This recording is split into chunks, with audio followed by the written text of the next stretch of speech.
Stock exchange is a place where people's lives are made and unmade on a daily basis.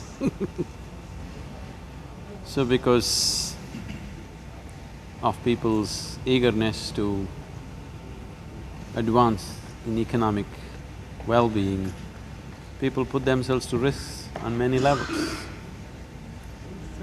And the very nature of any material dealing is such that my profit is your loss is my profit. So naturally they become anxiety-ridden over a period of time.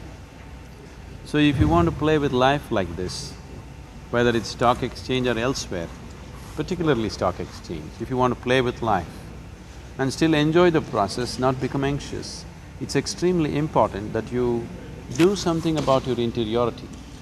So that is why this program Inner Engineering has been offered to them, where by employing this technology of inner engineering, you create an inner situation the way you want it, so that being peaceful and joyful becomes a natural process for you. If you're in such a state of being peaceful and joyful, definitely your intelligence and your body will function at its best. So, whatever the nature of activity you might have chosen, you will definitely perform that well. And whatever the ups and downs of the sensex or otherwise happens, it need not mean ups and downs in your blood pressure. You can maintain a calm profile within yourself and deal with the world to the best of your ability. Swami, tell us about inner management and how it is going to help the management graduates or the young entrepreneurs.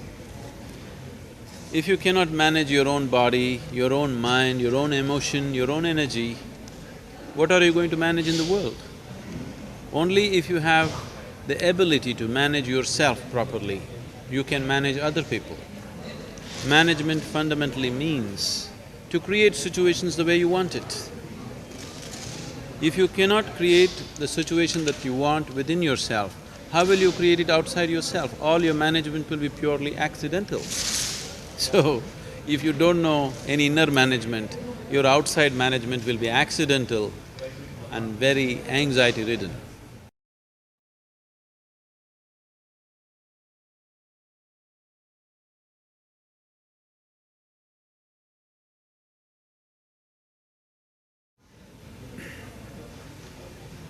If an entrepreneur is going into business, first of all, he must know what the business involves. Without understanding what you're doing, you just jump into it because you want money, then naturally you live by chance. When you live by chance, you live an anxious life. Whether you're successful or not, whether you make money or you don't make money, both ways you suffer. An entrepreneur means somebody who wants to do something that he wants to do. So if you really want to do something, everything that can be known about it, you must make the necessary effort to know about it. You should not be just eager to make money, because even if you make it, you cannot enjoy it if you're not in a certain state of mind and well-being within yourself. So, without making the necessary effort and without offering yourself to the process that you wish to do, without dedicating yourself to making it happen, if you attempt it, that is how it will be. If you dedicate yourself to it, naturally you will want to know everything that you can know about it. And when you do it, first of all, the joy of doing it itself is bonus enough. What comes out of it has to come out according to your capability. No two individuals are capable the same way. But all of us can function to our ultimate best. And any human being who manages to function to his full capability is a blessed human being. His life is fulfilling. It is not the question of, are you as good as somebody else? Are you fully being used? Are you able to use all your potential fully? That's the only question. As long as you're doing that, your life will be fulfilling and results will come according to one's capability. But never two individuals are capable the same way. So, entrepreneurs should not be thinking of competition. If you think of competition, you will do what somebody else is doing. You must see what you're good at and do that 100%, and the best possible results will come for you. And results in this world, whether it is internal or external, will not come to you because you desire for it.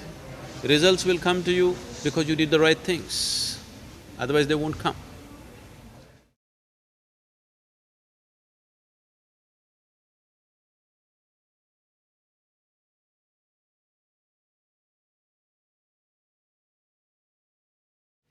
This is called as inner engineering.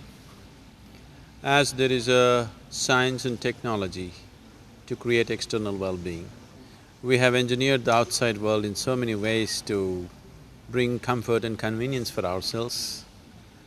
Whatever comfort and convenience we have done in the last 100 years, let's say, much engineering we have done with the world, we have earned the kind of comforts and conveniences no other generation ever knew. We are definitely the most comfortable generation ever on this planet. In spite of that, human beings are still not happy, they're not any happier than what they were before. So, this is simply because the inner dimension of the human being has been neglected. So what we are offering is called as inner engineering.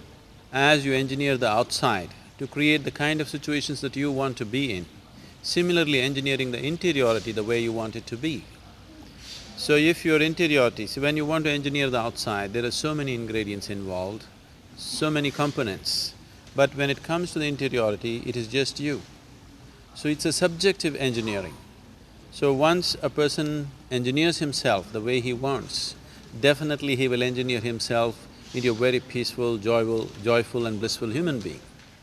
And your body and your mind and your intelligence functions at its best only when you're peaceful and happy. So inner engineering, one thing, it changes the complexion of the way you experience your life, it changes the context of your life from being in pursuit of happiness to be an expression of joy. And one gets to function at its optimum level. We have noticed this in corporate sector and in various places, that one's level of efficiency grows up dramatically simply because he's so much more peaceful and happy, his physical body and mind is so much more organized. So this is a science, this is not a teaching, this is not a philosophy or a belief system. This is an inner science, a subjective science.